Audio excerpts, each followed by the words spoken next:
So, the kitchen's a mess. We're packing for the cottage. Let's make some breakfast, even though it's lunchtime.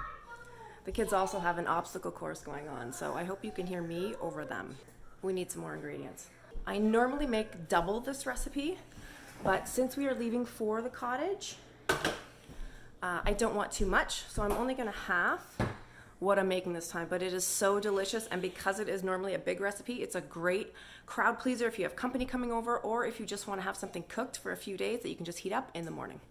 So what you want to do first is grease your pan. So I'm just using a small pan here because, like I said, I'm doing half a recipe. And your butter wrappers, don't throw them out because this is full of butter. So when you have to grease a pan, pull it out of the fridge and it's all ready to go. This is a great little hack that our fantastic Auntie Crystal taught me, and it has come in very, very handy. You also want to preheat your oven to 375, and this is also a great recipe. You can mix this all up and put it in your pan and then put it in the fridge and bake it in the morning. Another great way to do it if you have company over and you don't want to be spending all your time in the kitchen.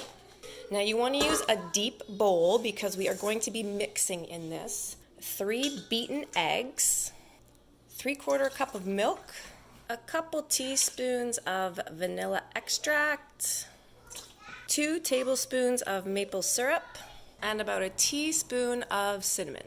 For this recipe, we are going to be using croissants, and these are day-olds, which makes it even better. And you're just going to want to tear them up into bite-sized pieces. So once you have your croissants torn up, just toss them in. And this is why you want a deep bowl, because you really, I should have used a deeper bowl, want to have room for mixing. Make sure they soak up all that stuff at the bottom. Then grab your dish that is pre-greased and pour it in. But we're not done. Now you want to get a jar of a good quality preserves or some homemade jam. A store-bought jam will do as well. So I'm just going to take this homemade blueberry jam from lovely Auntie Kedra, and you just want to put little dollops of it throughout your dish. You could also add little chunks of cream cheese to this if you're a fan of cream cheese. I believe that's what was in the original recipe, and I've tried it that way a couple times, and I'm just not a big fan of cream cheese, so I like to stick with just the berries. Frozen berries would work with this just as well too. Once you are satisfied with the amount of berries and your oven's preheated, well, now we are going to take this beauty and pop it in the oven. I normally cook the large pan for 45 minutes, so I'm going to give this about a half an hour, but halfway through I'm going to check it to see if it's browning too quickly and may need to be covered. Okay, lovely song, Nola. So here is our finished product.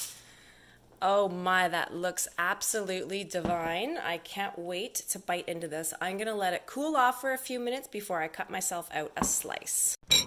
Okay, so we've eaten most of this and we weren't recording, so we'll do the review again. Listen to this. I hope you can hear that. We're outside. It's so, you can, it's so nice and crispy on the top and soft in the center. You can add some maple syrup on top of this if you want to, but for me, it's already sweet enough. We put maple syrup in the batter mix, and just the butteriness of the croissant itself really is just so delightful. You want a bite? Colton, you want a bite? Perfect, it's all for me.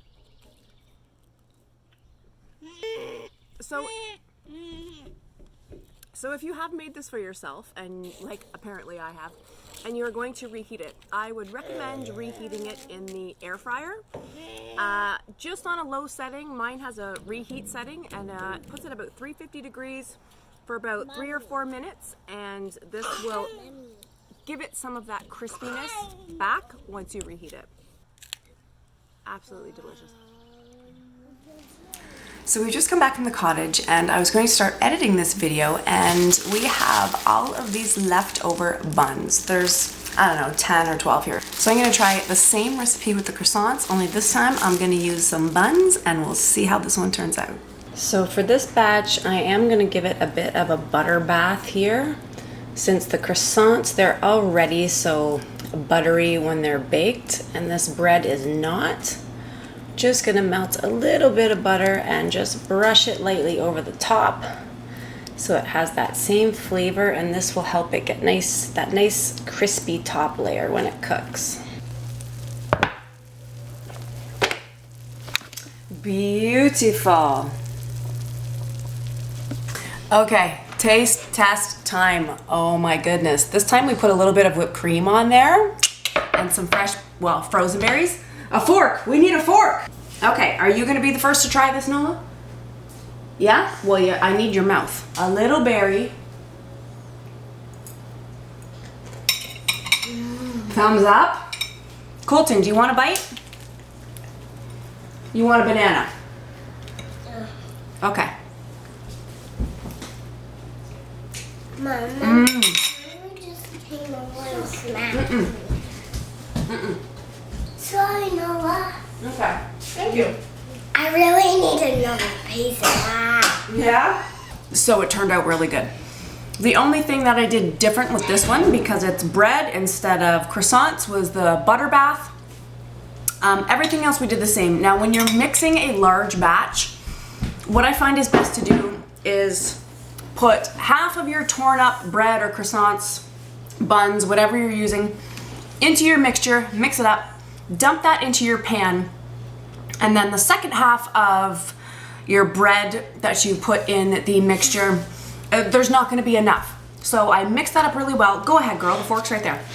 And then I just dump the already mixed half back out of the container, back into the bowl, because the first half of it is absolutely sopping wet with your batter. So, and then I just give it one good mix in the bowl. If you have a bowl large enough to mix it all at once, go for it. Oh yeah, get in there. The bread is a little more delicate, it might tear a little bit, but I mean, it's torn up anyways, so it really doesn't matter. I'm so glad that I did the butter bath. It gives it a nice little flavor. Oh no, you're gonna take the whole thing there. Here, I'll move it closer to you. And I don't think I'm gonna get any more of this, am I? No, she's going to town. Let me get a knife and cut it up for you, okay? If you really liked this recipe bake, then make sure to give it a thumbs up. Yeah, give it a thumbs up, share it, or consider subscribing. Oh yeah! Thanks. Yeah, oh yeah. Then you fart. Then you fart. No, you don't fart.